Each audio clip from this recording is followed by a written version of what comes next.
My name is Brian Lee Dunning and I'm from Yukon, Oklahoma.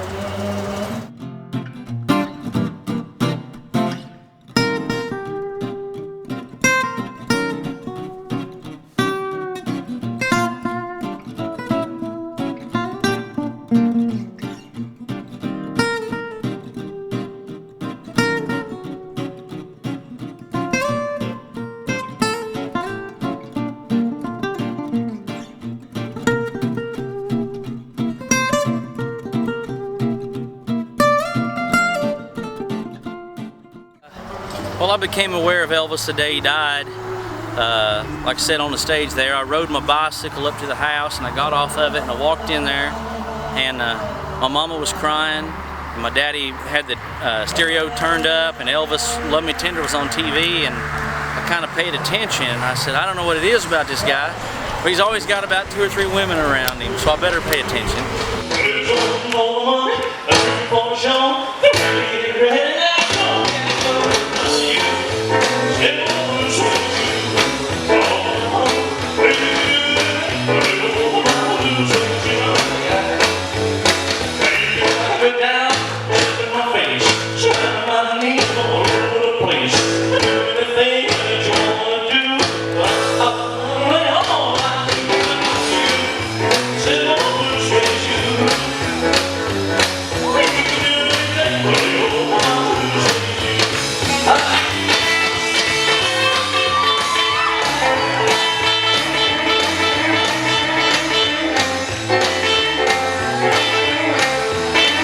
I was always the weird kid at school, so I don't know, man, I just kind of always wanted to be like Elvis, and ain't nobody gonna ever be like Elvis, but if we can remind somebody of it and have a good time along the way, then, you know, we've done our job, I guess.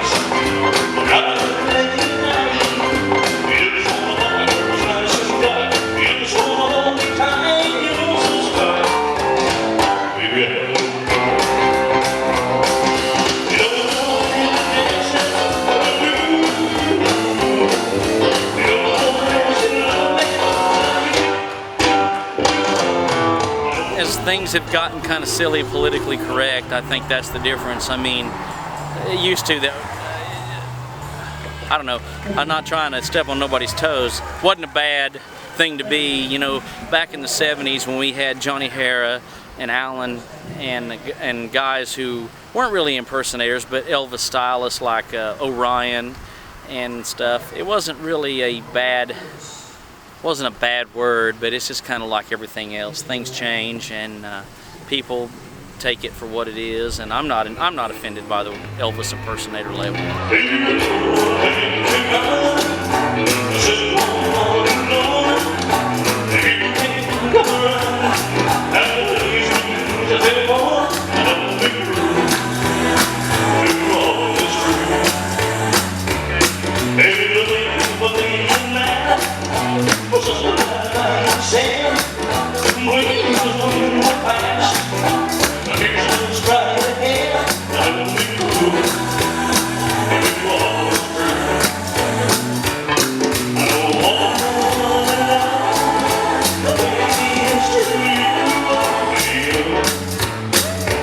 I like all of it.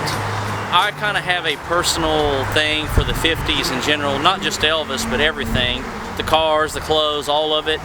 But, man, Elvis was Elvis, and that's why he was able to endure, you know. I mean, a lot of people slag Elvis for changing his style and becoming kind of what Engelbert Humperdinck and Wayne Newton copied, but if he would have stayed doing rockabilly, he would have got outdated and passed by kind of the way Carl Perkins and Gene Vincent did. I mean, they stayed true to their roots, but they kept doing that same thing, and as time went by, it just wasn't relevant again until the late 70s. So, you know, Elvis had to do what Elvis had to do, and I love all of it. I think it's fantastic. Elvis is Elvis, so.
but I just try to distance myself from anything Elvis really, because I get such pre-show jitters that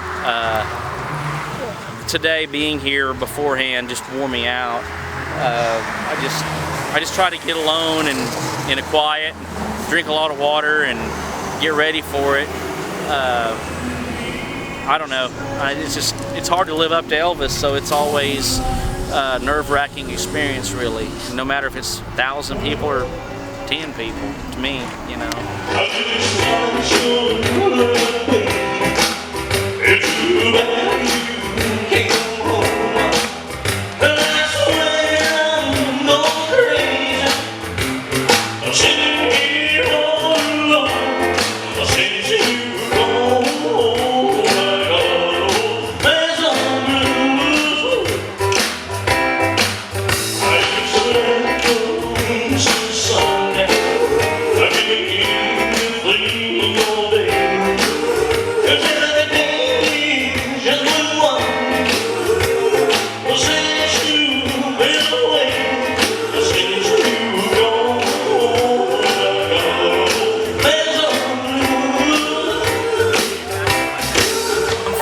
Now. Went to the mansion first time I was 14.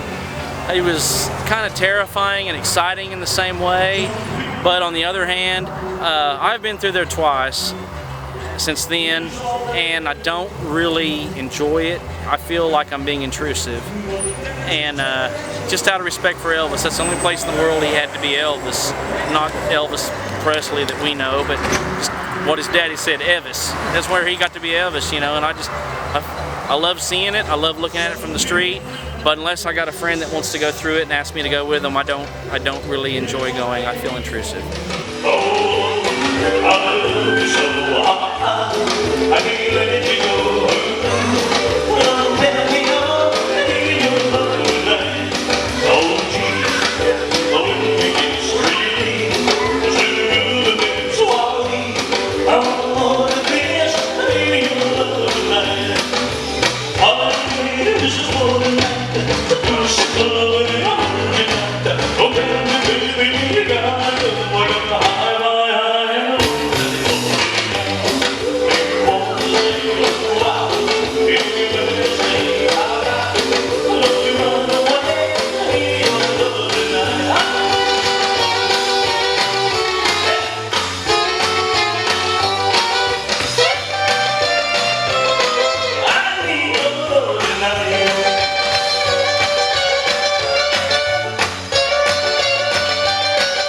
I just want to entertain a crowd and make them have fun.